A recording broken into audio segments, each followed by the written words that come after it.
회장님이신 서울대학교 오경환 교수님께서 개회 선언을 해주시도록 하겠습니다. 오경환 교수님 앞으로 나와주시고요. 네, 큰 박수 부탁드립니다.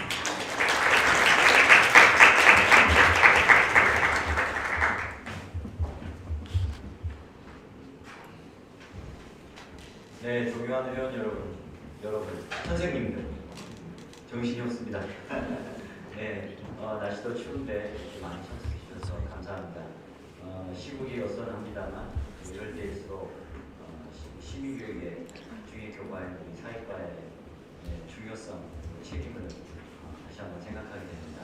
무엇보다도 오늘 기조 강연을 위해서 참석하신 존경하는 이윤호 선생님께 감사를 표합니다. 그리고 또 오늘 오전에 일찍 오셔서 편집위원장 누가 편집위원장을 많으셨고요. 그리고 오늘 발표하시는 선생님들 또 토론자들 감사를 표하셨습니다. 순천에서 날씨 추운데 또 이런 바쁜 와중에 이렇게 많은 인원이 참석해 주셔서 너무 감사드리고 또 감동을 느낍니다. 오늘 아주 귀중한 시간 되기를 기원하겠습니다. 감사합니다.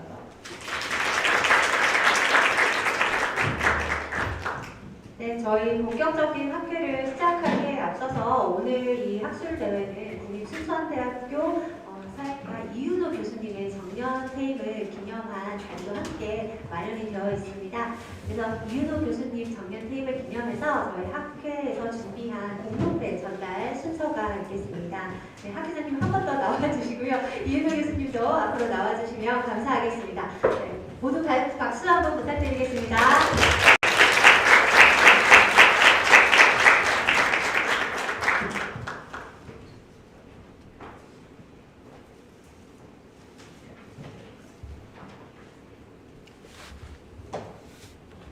네, 공동회 늘 따뜻하고 헌신적인 자세로 학계와 학회를 이끌어주신 모습은 후배와 제자들에게 귀감이 되었습니다. 앞으로 더욱 빛날 제2의 인생을 힘껏 응원하며 보다 나은 내일과 영광된 앞날 되시기를 기원합니다. 학회장으로 수고해주심에 깊이 감사드리며 이를 기억하고자 전 회원의 뜻을 담아 이 패를 드립니다. 2024년 12월 14일 한국사회과교육학회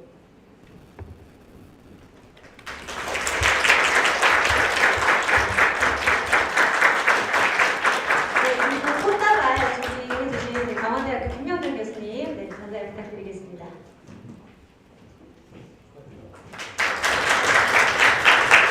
기념사진 한번 촬영 부탁드립니다.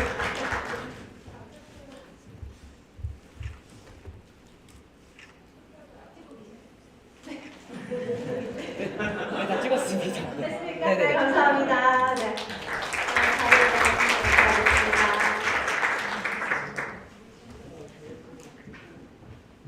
네, 학계장님 그리고 이윤호 교수님 감사드리고요. 저희 이윤호 교수님의 소감 이런 거 듣고 싶지만 뒤에 또 우리 기조 강연이 마련되어 있습니다. 일단 자세히 들어보도록 하겠습니다.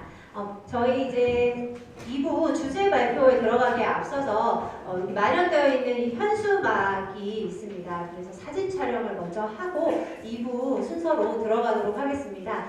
전체 참석하신 모든 분들 앞으로 나오셔서 저희 사진 촬영 먼저 하고 이제 2부 진행할 예정입니다. 앞으로 나와주시면 감사하겠습니다.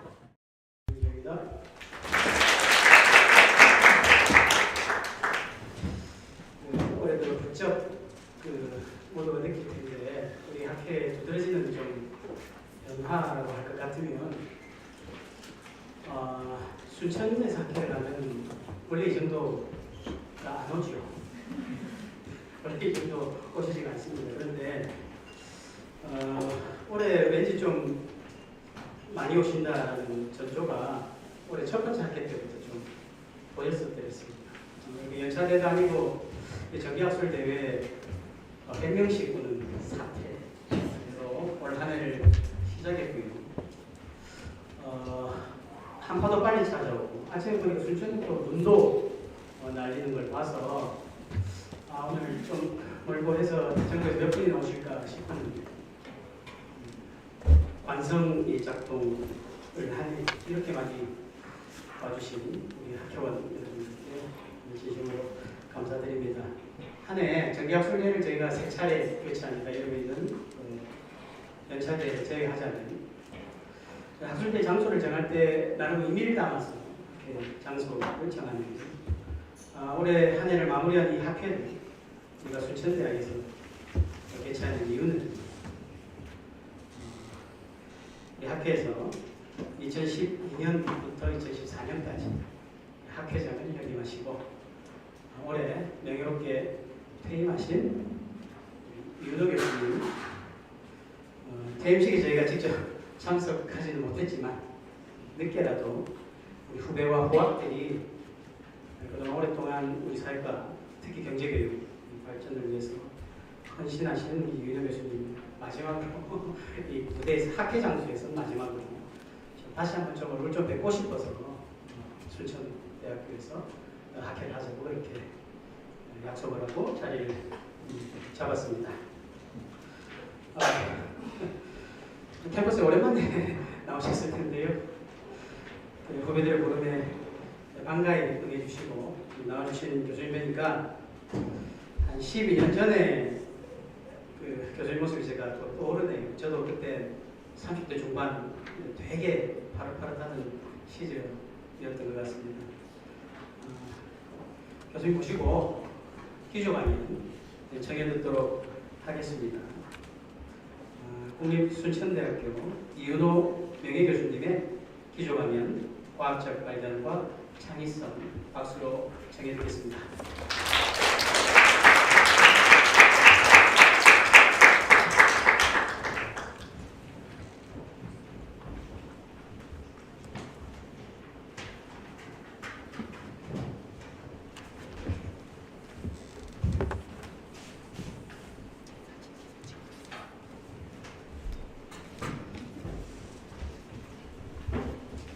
네, 반갑습니다. 저는 순천대학교 사회교육과를 8월에 진행된 이윤호. 이 순천이 우리나라에서 서울을 기준으로 보자면 아주 좋은 곳이고 또 날씨가 오늘 상당히 추운 것 같습니다.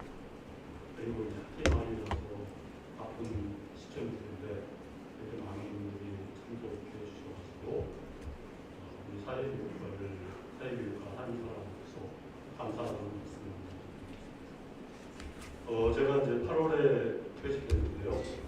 퇴직하고 한 4개월 지났는데 시간이 굉장히 많이 지난 것 같아요. 이제 이전에 현역으로 활동할 때 선배 교수님들이 은퇴하시는 거 보면은 그냥 그 정도만 하죠. 제 얘기 아닙니다. 그런데 제가 은퇴할 때도 굉장히 그 정도 됐습니다. 저 자신에 대해서. 그래서 이게 왜 이렇게 은퇴가 그 정도가 할까 이렇게 생각을 해봤는데 제가 은퇴하기 한 3년 전부터 강의하는 거 말고는 학교에 안 나왔어요. 제가 이제 대부분 시간을 집에서 지냈습니다. 그래서 대부분 시간을 집에서 지내고 은퇴하고 나서도 마찬가지로 집에서 지내고 그러니까 은퇴 전이나 후나 아무런 차이가 없습니다. 그래서 저희 집사람이나 저나 이 은퇴라고 하는 것이 뭐 특별한 그런 사건이 아니고 그냥 일상생활의 연장으로서 있는 것이 아닌가 그런 생각이 들어요. 이제 제가 은퇴를 하게 돼서 균형 강연 자리를 저한테 기회를 주셔가지고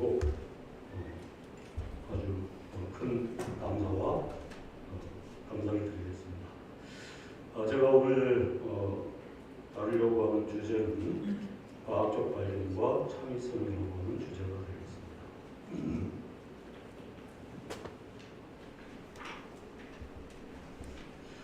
이제 우리 연구자들은 다 논문을 써야죠.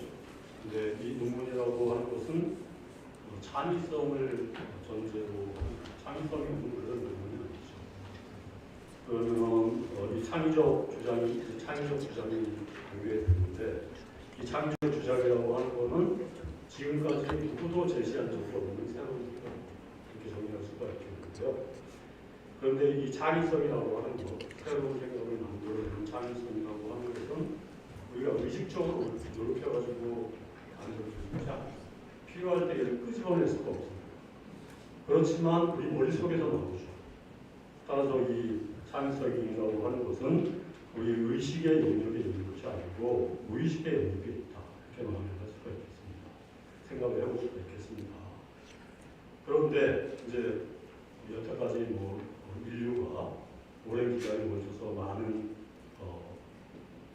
지식의 발전을 이루었지만 여전히 새로운 생각을 어떠한 절차를 거쳐서 만들어내는가 이것은 밝혀져 있지 않아요.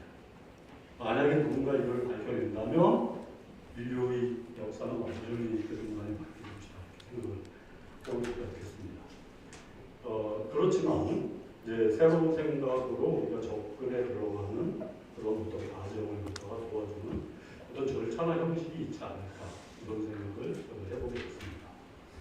그래서 이제 그 새로운 생각으로 접근해 가는데 도움을 주는 어떤 방법이나 형식 이것을 오늘 좀 말씀을 드리려고 하는데요.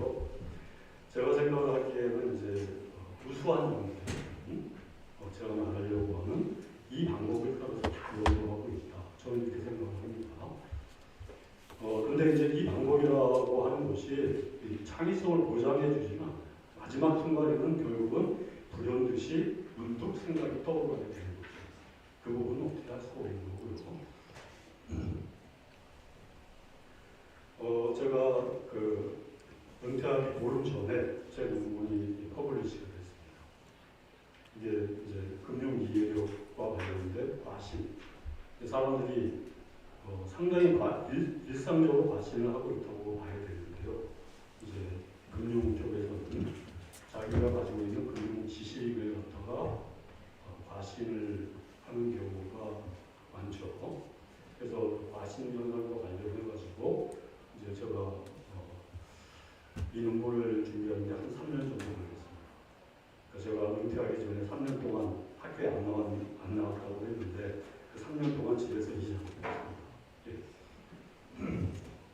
그래서 이제 제가 이 논문을 쓰고 나서 이제 이 논문을 쓰는 과정을 되돌아보면서 이 지금 오늘 발표하는 이 주제를 가지고 이 글을 이렇게 써보게 됐습니다. 자, 세상이 있죠. 나 말고 바깥에 있는 모든 세상. 이게 이제 칼 포커가 이야기한 건데요. 열린 사회와 그 적들이라고 하는 책으로 잘 알려져 있죠. 이 사람 책을 읽다 보면 우리가 사는 세상의 수수께끼. 그 세상, 다 수수께끼로 보이지 않습니까? 그런데 이 세상에 대해서 안다. 우리가 알죠. 지식이 있다고 생각하죠. 이해한다고 생각하죠. 그게 뭘까? 그것도 수수께끼입니다. 세상도 수수께끼고 세상에 대해서 안다고 하는 것도 굉장한 수수께끼입니다. 이 세상 지식이 뭐냐? 이게 철학의 중요한 부분이 인식론이죠. 그래서 이제 그 인식론에서 인식론의 중심적인 문제는 지식이 어떻게 성장하는가 이런 문제라고 볼 수가 있겠는데 칼 포커가 하는 얘기입니다.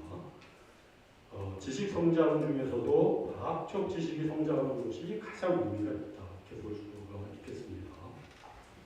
그래서 이제 우리가 이 과학적 지식이 성장하고 이게 논문을 통해서 이 새로운 창의적인 아이디어가 거기서 논문에서 제시가 되고 그것이 이제 데이터를 통해서 입증이 되면서 이론이 되는 거죠. 지식이 만들어지는 거죠. 그래서 이제 세상이 있고 사람들이 이 세상을 알려고 하죠. 그 사람이 이 세상을 어떻게 알까? 이게 인식론 문제인데요. 그 문제에 대해서 좀 생각을 해보겠습니다. 이 프레이저의 황금가지 책을 보게 되면 이 책이 1896년에 나왔고요. 이게 한 5권, 6권인데 굉장히 방대한 책입니다. 1900년에 이 책이 통합해가지고 한권으로 출간이 된 책인데요. 이 책에서 인류의 세계관이 이 세 단계를 거쳐서 변천해 왔다. 프레이저가 이야기하고 있습니다. 그래서 맨 처음에는 주술적 세계관을 가지고 사람들이 세상을 이해를 하고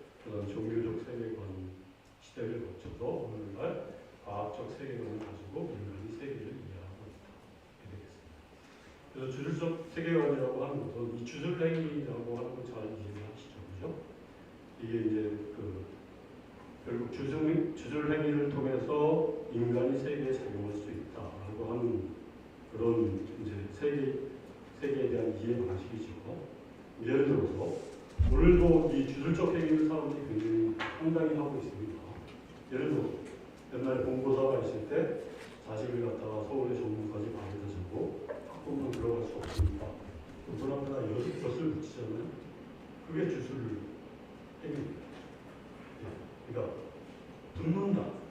붓는다는 개념을 통해서 내가 엿을 붙이면 아들이 이렇게 생깁니다. 그래서 뭐 미역국을 먹지 않아요. 미역국이 미끌미끌하는 거죠. 그걸 먹으면 미끄러집니다. 그래서 시험 보는 날 아침에 미역국을 먹죠.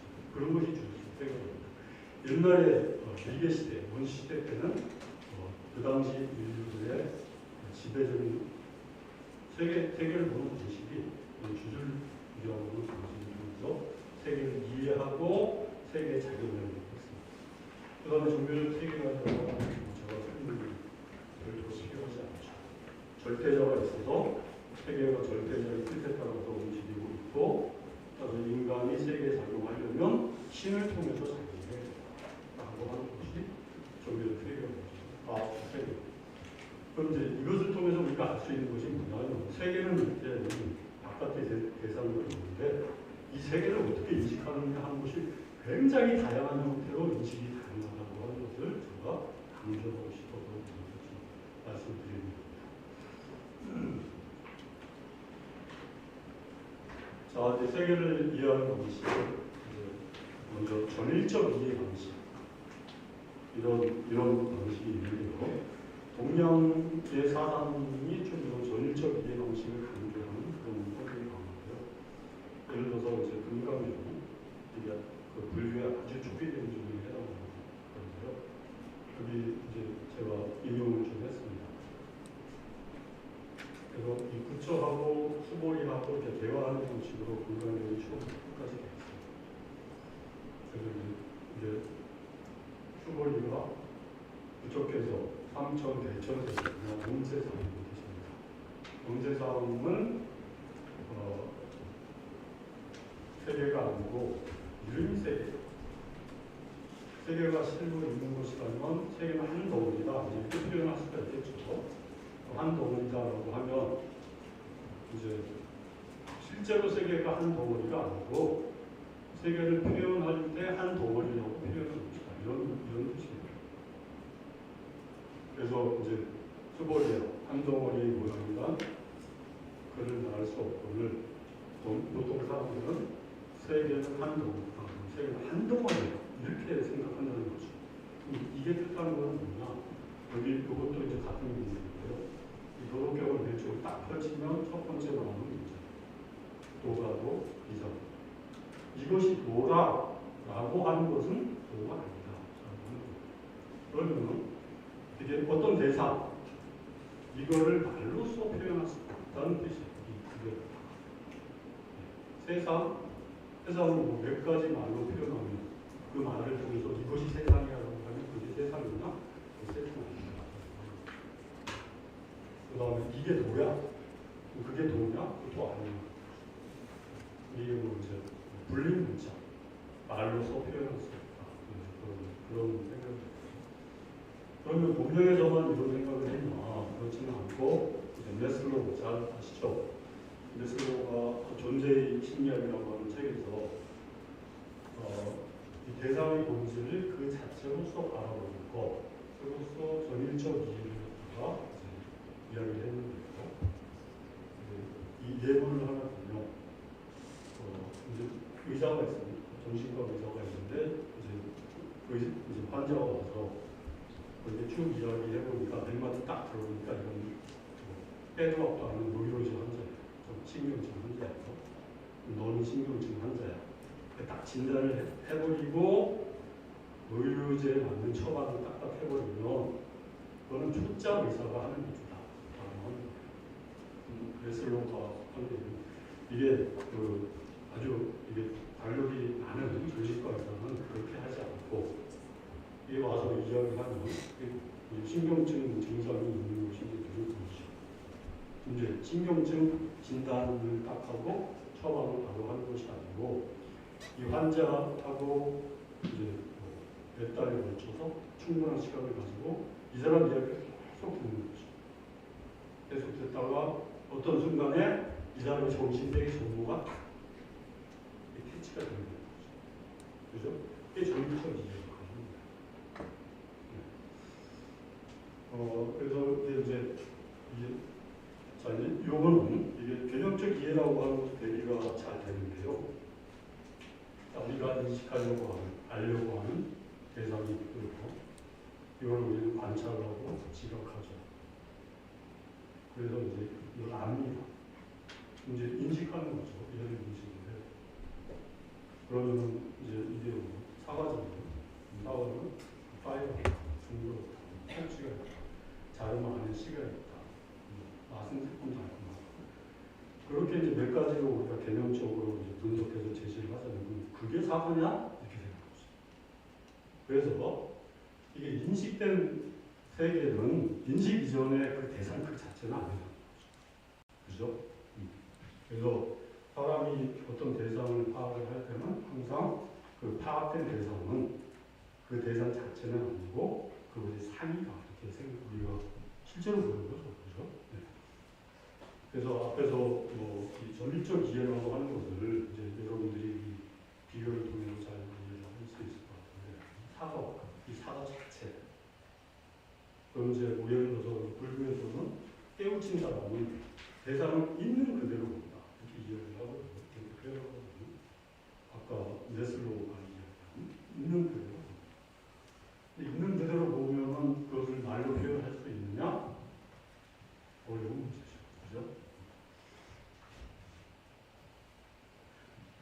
자, 그런데 이제 우리 인간들이 살아가는데 이용하고 있는, 활용하고 있는, 알고 있는 지식이라고 하는 것은 이게 도구적인 성격을 굉장히 강하게 가지고 있습니다. 그래서 우리가 서울에 가면 지하철을 이용하잖아요. 여러분 지하철 이용할 때 이런 지하철 지도를 이용하는 사람은 없죠.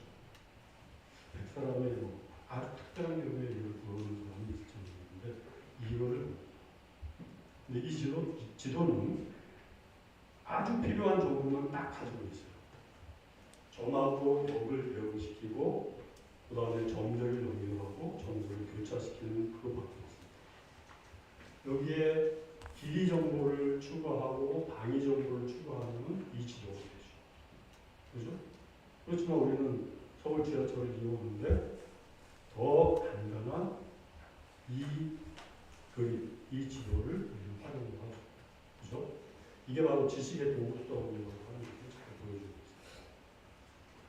그러니까 자 이제 만약에 여러분들이 순천에 왔는데 야 순천대 어떻게 찾아가니? 그러니까 야 순천 자체가 지도인데 순천에 내려서 그 순천에 여기 순천대에 오면 돼. 그럼 순천 자체는 100% 정확한 순천의 지도죠. 아무 소용도 없습니다. 그것은 도구로서 아무 유용성이 없어요. 그죠?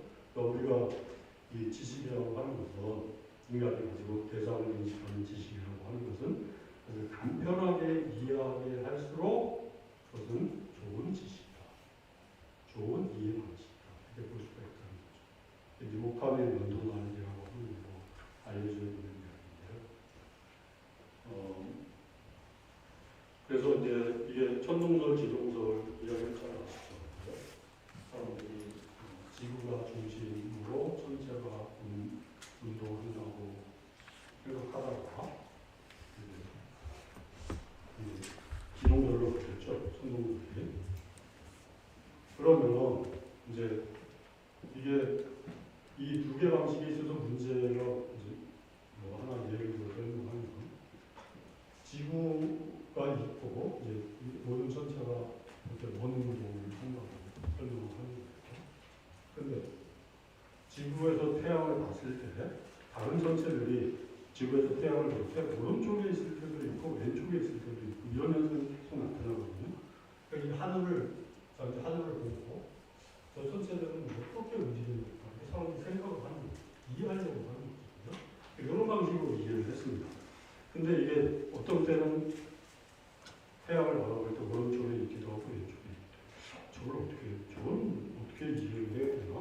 그러다가 자, 지구를 중심으로 해서 모든 전체가 도는데 은성이나 뭐 다른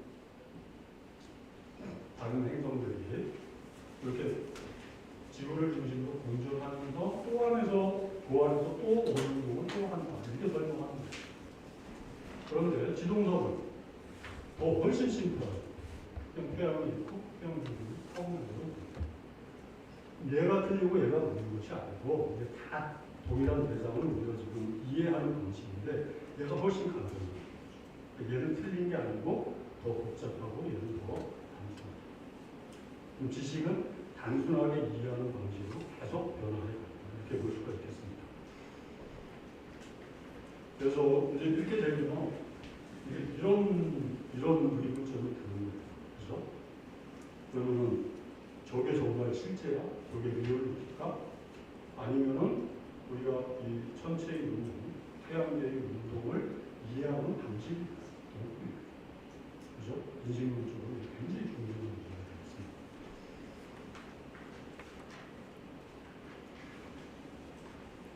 자, 이제 그래서 이게 결국 지식, 논문이라고 하는 것은 지식을 생성하는 건데 이 지식이 뭐냐, 세상을 만드는 게 뭐냐와 관련된 인식론의 기본적인 문제들을 좀 할 것 같습니다. 자, 이제 우리가 그 과학적 지식을 생성할 때 이 연구 방법이 가설 면역적 연구 방법이라고 합니다. 여기에 대해서 다 합의가 되어 있습니다. 그럼 가설 면역적 연구 절차는 여러분들이 논문을 쓰는 그 절차입니다. 그래서 인트로덕션, 이거 이상한데? 나는 이게 이상해. 나는 이거를 이렇게 생각해 볼 수 있는 것 같아. 인트로덕션이죠. 문제 제기를 하고. 그 다음에 기존의 여태까지의 지식을 바탕으로 해서 새로운 생각을 제시를 하는 거죠. 그러면 그런 새로운 생각으로부터 어떤 이제 예측이 생겨날 수가 있습니다. 그러면 자료를 확보하고 이 자료를 분석해서 결과를 가지고 디스커션하고 콘클루전을 하는 거죠. 이게 가설 연구적 연구입니다. 그러면 이 논문이라고 하는 것은 다른 것이 아니고 이 행해진 과학적 연구 절차를 디스크립션하는 건 그거거든요. 논문이 별도로 따로 있는 것이 아니에요. 이런 연구 절차를 기록하는 것이 있습니다. 그러면 이제 이 연구라고 하는 것은 지식을 습득하는 행위가 아니고 새로운 지식을 창출하는 행위입니다. 굉장히 질적으로 너무 다릅니다. 그러면 뭐 대학생 때까지 열심히 공부 잘하는 학생이 대학원 와서 창의적인 사고를 할 수 있을까? 별개 나머지.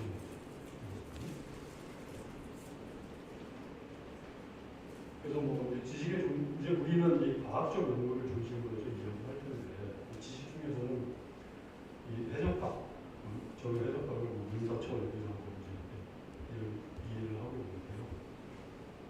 이제 해석학은 이제 그래서 이 해석학은 과학이 아니라고 저는 보는데요. 과학이 아니라고 봅니다.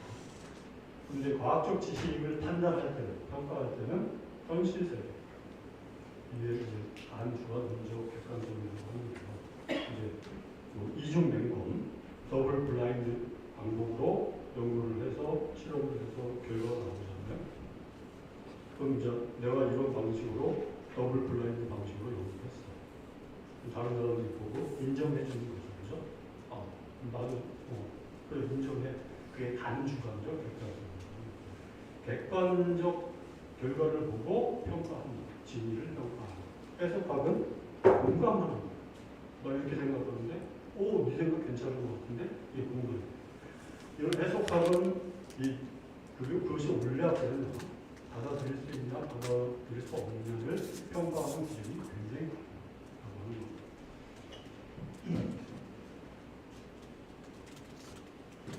아까 이야기한 그림으로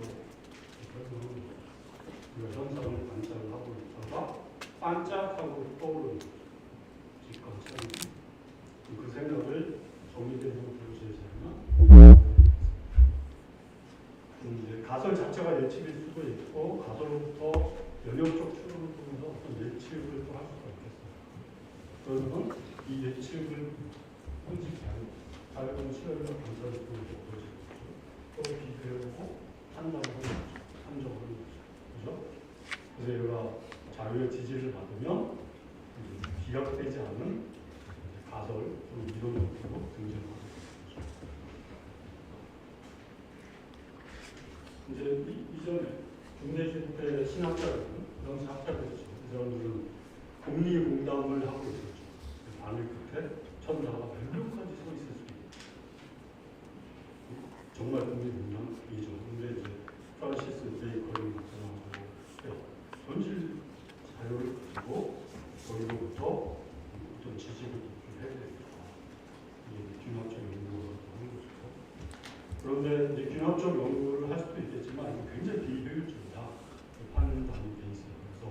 그래서 현대의 연구는 가설 연구적 방법이다. 이게 가설 연구적 방법.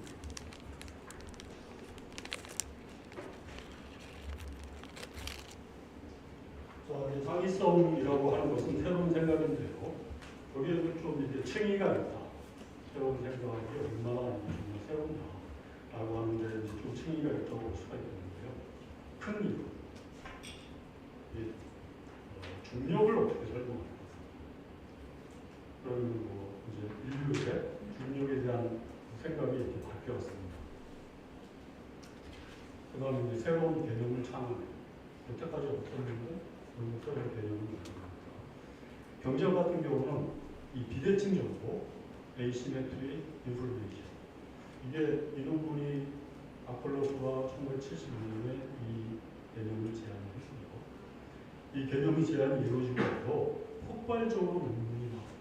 지금 아마 10만 편 넘게 안 나왔어요. 그러면 비대칭 연구했을 때 그때 아폴로스는 역선택이라고 하는 개념을 제시했어요.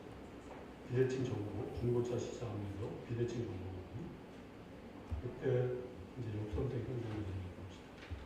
그런데 이거를 가만히 학자들이 이 개념을 가지고 생각해 보니까 도덕적 대의, 그 다음에 뭐 이런 문제가 생길 때 사람들은 어떻게 대응할까?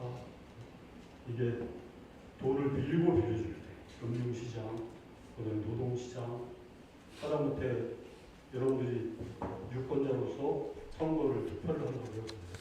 비대칭 정보.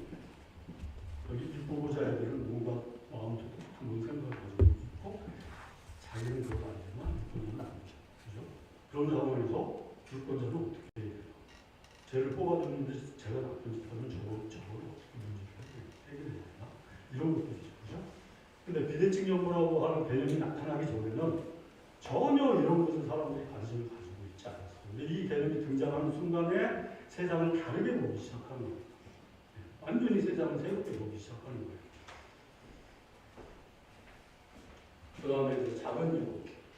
대부분의 학자들이 하는 것은 작은 이론을 제시하거나 또는 반복 연구를 하게 되는데요. 이제 제가 연구한 분야에서 예를 들겠습니다.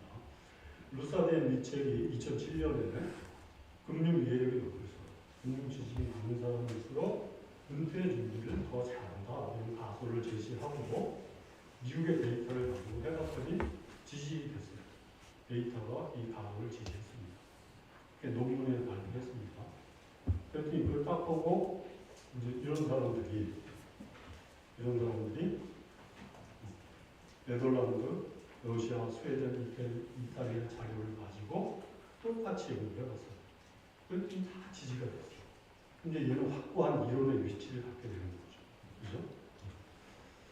그러면 이제 여기서 반복 연구라고 하는 거, 이미 나온 아이디어를 새로운 데이터를 가지고 연구하는 거죠. 그래서 이제 이 과학계에서는 이것도 독창성이 있다는 거죠. 그죠? 지금 이 가설이 이제 이 가설 연중이 2007년에 나왔는데 최근에 논문을 뒤지다 보니까 2022년에도 중국의 어떤 사람이 중국 데이터를 가지고 이 연구를 하고 있어요. 그러니까 맨 처음에 어떤 사람이 해가 동쪽에서 떠고 서쪽에서 뜬다. 이거를 이제 논문으로 발표했다고 합시다.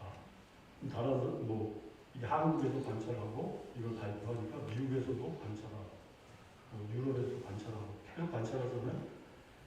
이제 이게 레플리케이션을 반복할수록 레플리케이션 가치는 계속 떨어지겠죠. 그죠? 2022년에 중국에서 이런 아직도 이런 걸 치러주고 있고 이렇게 됐겠습니다. 이제 좀 비교할 수 있는 좀 재현 연구라고 하는 게 있죠. 그죠? 이거는 상온에서 초전도체 물질을 만들어냅니다.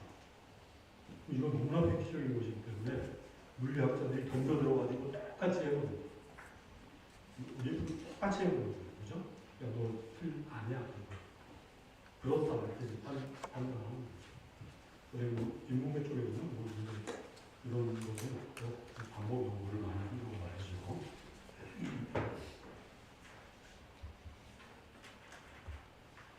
자, 오늘 이제 본격적인 주제를 한번 다뤄보겠습니다. 자, 이제 이 창의성이라고 하는 것은 무의식 영역 속에 있다가 이런 뜻이 나타납니다. 갑자기 나타나요. 그리고 어떤 조건으로 나타나는지 모릅니다. 그죠? 그럼 이걸 의식의 영역으로 어떻게 최대한 여기를 좀 끄집어내는 방법이 뭘까? 그걸로 접근하는 방법이 뭘까? 이제 좀 생각을 해보겠습니다. 아까 사례. 금융계획이 높을수록 은퇴 준비를 더 잘합니다. X는 Y 이렇게 이제 형식화하는 이렇게 표현할 수 있겠죠.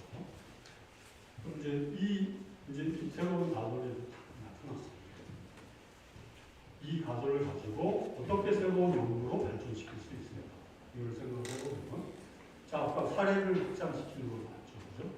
미국에서 해보니까 잽싸게 배달하는 스웨덴, 러시아에서 막 해보는 거예요. 그 다음에 X를 확장하는 거예요. 금융이해력이 높으면 은퇴 준비를 더 잘하죠. 은퇴 준비를 더 잘하게 하는 게 금융이해력도 있겠지만 또 이런 것들이 있지 않을까? 그 생각해 볼 수가 있겠죠. 그죠? 그럼 X변수를 교체하는 거죠. 금융교육 경험이 많은 사람들 은퇴 준비를 더 잘할 것이다. 금융교육을 많이 받은 사람은 은퇴 준비를 더 잘할 것이다. 남자가 여자도 잘할 것이다. 이런 가설을 우리가 제시를 하는 거죠. 자, 그 다음에 이 가설을 놓고 Y를 가르칠 수가 있어요. Y를 가르치면 금융이해력이 굉장히 중요해요. 이게 왜 이게 2007년에서 문이 나타난 내용이 뭐냐면 이 사람들이 자꾸 이제 장수를 하게 되잖아요. 이렇게 하면은 수십 년을 살게 되니까 이게 노후 준비가 엄청 중요해졌죠. 그죠? 그럼 이제 이 은퇴 준비가 굉장히 중요해집니다. 이 국가적 차원에서는 연금의 지속 가능성 문제하고 밀접하게 관련돼 있어가지고 사회적 주목을 받은 거예요. 굉장히 평범한 가설입니다. 사실은 아주 쉽게 생각할 수 있어요. 그런데 사회적 이목을 집중적으로 받으니까 이런 현상이 나타납니다. 그러니까 금융이해력이 굉장히 중요한 것 같아요.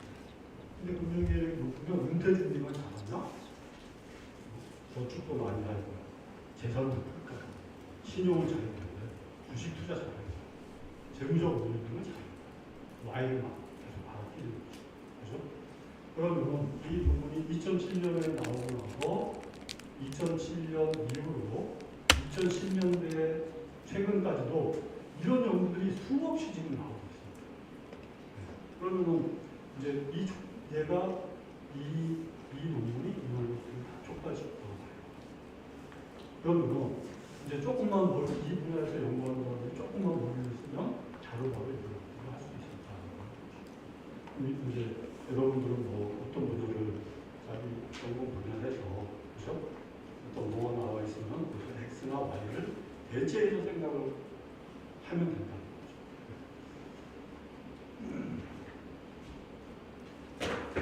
그래서 앞에서 제가 방법을 좀 형식화시키면 X에서 Y로 이제 이걸 뭐 실질적으로 분석할 때 통제하고 이제 다른 분들을 통제하고 그 다음에 이제 새로운 유형은 기존의 Y를 X에서 이게 하는 방법이 이 방해 자체를 부정하는 경우가 아닐 것 같은데 이런 거죠. 그죠? 이 부정하고 새로운 대안 이론을 생각을 해봅니다. 그러니까 이런 세 가지 형식 중에 어떤 한 형식일 것이다 라고 하는 거죠. 이런 식으로 뭔가 기존의 이론으로부터 새로운 이런 생각으로 나아갈 수 있거든요. 그러면 지금 이런 방식들은 다 뭐냐? 이런 표현이 있어요. 이론은 요것이다. 던지는 장관이 장관이다. 이게 노가리스라고 하는 사람이 이야기 했다고 하고요. 이 칼포크의 그 과학적 관계를 논리 책을 딱 펼치는 순간에 왜 나타내 이렇게 그러면 이론은 가설이죠. 그 가설을 만들어서 휙 세상에서 던지는 거예요. 그러면 잡히면 잡히죠. 안 잡히기도 하죠. 그죠? 쫙 던져가지고 데이터 지지를 닿는 순간에 내가 이론이 그죠? 가설을 무조건 생각해서 던져야 되는 거예요. 학자가 이론을 꼭 해야 돼요. 어떻게? 이런 방식으로 가는 거예요.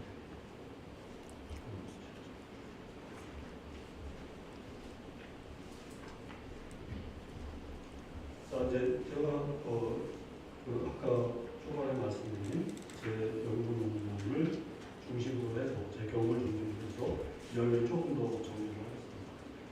이제 과시는 인간 심리, 인간 인지에서 굉장히 흔한 용어인데요. 과신의 종류가 있습니다. 미스에스티메이션. 내가 어떤 근본 지식을 가지고 있는데 그 지식보다 내가 더 잘 알고 있다고 오버 에스티메이션 하거나 또는 내가 가진 지식보다 나는 몰라 이렇게 언더 에스티메이션 하거나 또 남하고 비교하는 거예요. 나는 평균보다 지식이 높다. 실제로 안 그러죠. 그럼 오버 플레이스 하는 거예요. 언더 플레이스도 할 수도 있어요. 그래서 이제 이 과시과 관련해서 무어리라고 하는 사람들, 이 연구자들이, 학자들이 미스에스티메이션하고 미스플레이스먼트 간에 어떤 관계가 있을까? 이 관계는 통계적 관계입니다. 그래서 이 사람들이 이런 관계가 있을 것이다 이렇게 예측했어요. 오버 에스티메이션하고 언더 플레이스먼트하고 결합하는 경우도 있고 언더 에스티메이션하고 오버 플레이스먼트하고 결합하는 경우도 그러면 이렇게 이 사람들이 예측을 할 때는 그 근거를 제시해요. 그 근거가 뭐냐? 차등 정부라고 이 사람들이 이름을 붙인 건데 사람은 남에 대해서보다 자신에 대해서 더 잘한다. 너무나 그럴 것 같지 않아요? 남보다 자기를 더 잘하니까 평가할 때, 자기를 평가할 때 자기 자신에 대해서 더 정확하게 평가할 때 이 학자들이 이렇게 생각하는 거죠. 그러면 여기서 한 발자국 더 추론을 하게 되면 여기 그 추론을 지금 해보지 않겠습니다. 그래서 이제 이 사람들이 이 차등연구라고 하는 이런 생각에 근거해서 이런 결합 관계가 나타날 것이다 이렇게 예측을 하고 데이터 가지고 실증을 했어요. 자, 근데 이제 제가 이 금융 이해력에 대한 이제 랜덤 샘플링, 전국 단위의 랜덤 샘플링 자료를 가지고 있었는데 제가 이제 무어 앤 필리 논문을 보고 레플리케이션 해야지. 흔히 하는 일이죠. 그죠? 또 한국 자료 가지고 해서 논문을 써야지. 이렇게 해서 돌려봤는데 이게 반대로 관계가 좋은 거예요. 아까 오버 에스티메이션하고 언더 플레이스먼트하고 연결해서 이렇게 얘기했는데 이렇게 결합된 거예요. 그래서 그죠? 컴퓨터 계산을 잘못했나? 한 일주일에 걸쳐서 몇 번을 해봤어요. 근데 쭉 이 방법 저 방법 쪼개서 해보고 어떻게 해봐도 계속 이런 일이 나타나요. 아이씨, 눈물 하나 쓰려고 했는데 눈물 하나 말렸네. 이렇게 생각했습니다. 이제 그런데 이제 제가 거기서 이제 포기하지 않고 뒤지기 시작했어요. 그래서 이게 좀 뒤지다 보니까 심리학 속에서 이 오버 컨피던스가 심리적 현상이잖아요. 그러니까 심리학 쪽에서 이게 연구가 상당히 돼 있었던 거예요. 경제학자들이 모르고 있었죠. 심리학 쪽에 기존 연구들을 1년 동안 제가 다 뒤졌어요. 그래서 이제 이게 뒤지다 보니까 오버 에스티메이션하고 오버 플레이스먼트가 같이 나타나는 많은 실험 연구들이 있는 거예요. 그래서 그런 실험 연구들은 이제 다 분석하고 오버 에스티메이션 하는 경향이 나타난다. 이걸 딱 보여주고 있는 거죠. 이제 그 근거로서 이게 인지상의 어떤 편의, 잘못 생각하는 거죠. 어떤 인식적 편의가 이러한 결과를 가져왔다. 이런 의견이 많아요. 그래서 이제 논문에 따라서 여러 가지 바이어스를 갖다가 쭉 이야기를 합니다. 자, 그런데 제가 이제 이 프로닌의 2008년 사이언스에 게재된 리뷰 논문을 읽다 보니까 이 문장이 마음에 딱 와닿습니다. 이게 사실이죠. 우리는 이렇게 보이는 대로 보지만 자기 자신에 대해서는 생각하고 느끼는 것이다. 주관적인 논문은 결정이고 주관적이잖아요. 그러면 생각할 때 이제 이런 요구들도 다 있어요. 그래서 이게 사람들이 자기 자신에 대해서 생각할 때는 편의와 왜곡으로 인해서 자기에 대해서 자기가 많이 알고 있어도 이 정보를 왜곡시킬 것이다. 왜곡될 것이다. 이것이 자기 자신에 대해서 정확하게 평가하지 못하게 될 것이다. 이렇게 일반화시킬 수가 있겠다. 이렇게 생각을 했습니다. 그래서 일반화시켰습니다. 그래서 자신에 대한 평가의 부정확성이 이제 비교 집단이 이제 자기가 속해 있는 비교 집단이 있죠. 그 비교 집단을 바라보는 것보다 더 부정하다. 이렇게 하는 거죠. 이렇게 가설을 제시를 했습니다. 그리고 디퍼런셜 인포메이션이 뒤집어지는 거잖아요. 인버스 디퍼런셜 인포메이션 이렇게 이름을 지어주고요. 그 다음에 여기로부터 추론하면 가설 1이 가설 1이 뭐냐? 아까 결합 관계가 이렇게 되는 거죠. 이 두 개가 같이 결합되고 이 두 개가 결합되는 이 플러스 관계를 가져가는 거죠. 미스 에스티메이션하고 미스 플레이스먼트 간에 플러스 상관성이 나타날 것이다. 역차등 정도가 옳다. 그래서 이제 이거를 가지고 이제 이게 기존 이론을 뒤집어 버린 거죠. 그래서 이걸 가지고 논문을 써서 몇 군데 투고했는데 계속 리젝트가 있어요.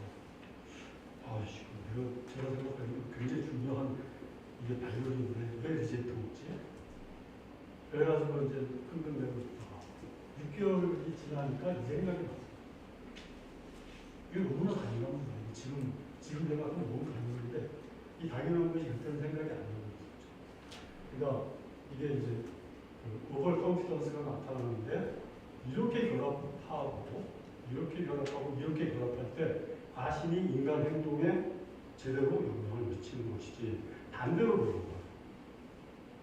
거예요. 얘하고 그 다음에 오버 에스티메이션 하는 사람이 언더 플레이스 자기 자신을 더 높게 평가하고 다른 사람하고 비교해서 낮춰서 평가해요. 우리 자신의 효과가 상쇄되는 거죠. 그죠? 그러니까 이렇게 하면은 디퍼런셜 인포메이션은 상쇄되고 오버 컨피던스가 인간 행위에 유의한 체계적인 영향을 못 미칠 거다. 이럴 때 유의하고 체계적인 영향을 미칠 거다. 너무 뻔한 얘기입니다. 근데 이거를 가설로 집어넣어서 다시 논문을 써서 두고 가니까 바로 채팅이 됐어요. 그것만 가지고는 뭔가 부족했던 것 같아요.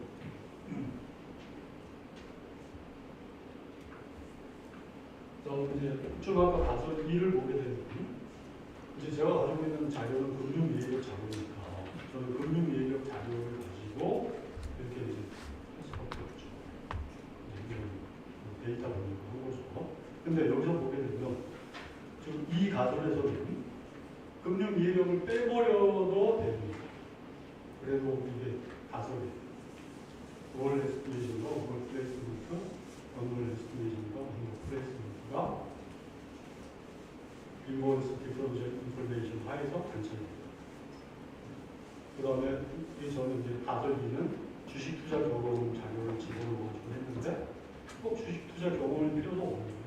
저걸 빼버려서 일반화시키면 이제 이 미스 에스티메이션하고 미스 플레이스먼트가 양의 관계를 가지면 양자가 결합 효과가 나타난다라고 하는 것이 가설 이론이고, 여기서 이제 이 금융이해력 자료에다가 다른 거를 막 집어넣을 수가 있습니다. 자, 연애할 때 어떻게 할까? 연구할 때 과신을 가진 사람들이 어떻게 할까?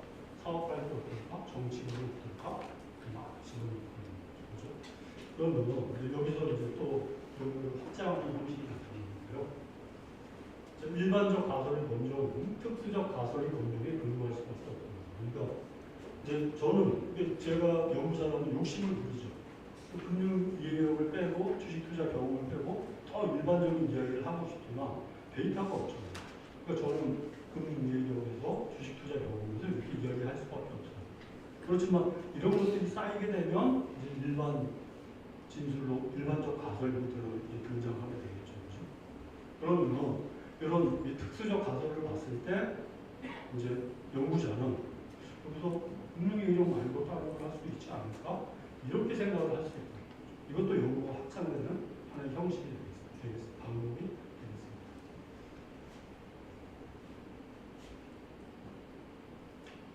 자, 마무리하겠습니다.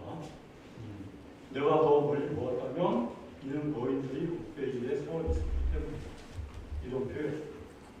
거인이 곱배기에 올라서는 남자리는 거인보다 더 멀리. 이게 뉴턴이 한 이야기라고 알고 계시죠? 이게 이제 그 뉴턴 당시에 영국의 연구자들이 저는 굉장히 잘 이용을 했던 것 같아요. 뉴턴도 이용했다고 합니다. 자, 이제 저 얘기가 저는 굉장히 중요하다고 생각하는데요. 자, 창의적인 연구는 어떻게 쓰냐? 결론입니다. 관련된 기존 연구들을 충분히 리뷰를 해야 돼요. 이게 뭐냐? 거인의 어깨위로 올라가는 템이에요. 그죠? 그런데 대부분의 학자들, 우수하지 않은 학자들은 이거를 굉장히 소홀히 한다. 논문을 보면 리뷰를 안 해놓고 막 자기 얘기를 막 하려고 해요. 그럼 내 얘기가 이게 뭐가 새로운 얘기인지 알 수가 없어요. 그죠? 국내에서는 뭐 어떻게 우물쭈물 통할 수 있을지 몰라도 세계적 수준으로 갈 수가 없어요. 그러니까 내가 이제 세계적 수준의 연구도 아닌가를 알려면 이거를 다 해야 돼요. 그런데 이게 이제 쉬운 일은 아니죠. 그렇지만 자기 분야에서 이게 논문 하나하나 쓸 때마다 조금 더 고생을 하면서 관련 논문을 충분히 찾아가지고 리뷰를 하면서 몇 년 지나게 되면 이게 계속 쌓이면서 내가 어필로 올라가고 있는 거죠. 그거를 더 성실히 할수록 좋다. 빨리 올라갈 수 있다. 한번 올라가면 그때부터는 새로 나오는 것만 보고 있으면 돼요. 그죠? 그 다음에 이제 아까 이제 새로운 가설을 제시하는데 새로운 가설을 제시하는 형식들. 새로운 X. 기존에 리뷰를 하는 게 있고 있는 거죠. 그죠? 새로운 X, 새로운 Y, 뒤집는다. 그 다음에 어떤 가설을 갖다가 케이스를 갖고 집어넣어가지고 생각합니다. 그 다음부터 이게 논문 쓰는 겁니다.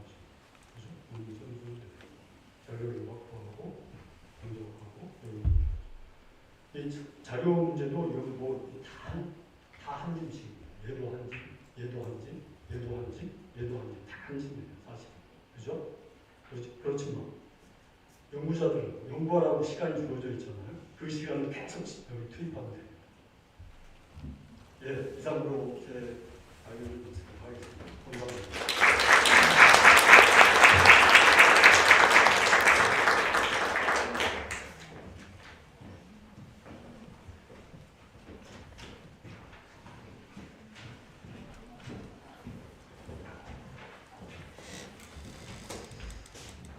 예.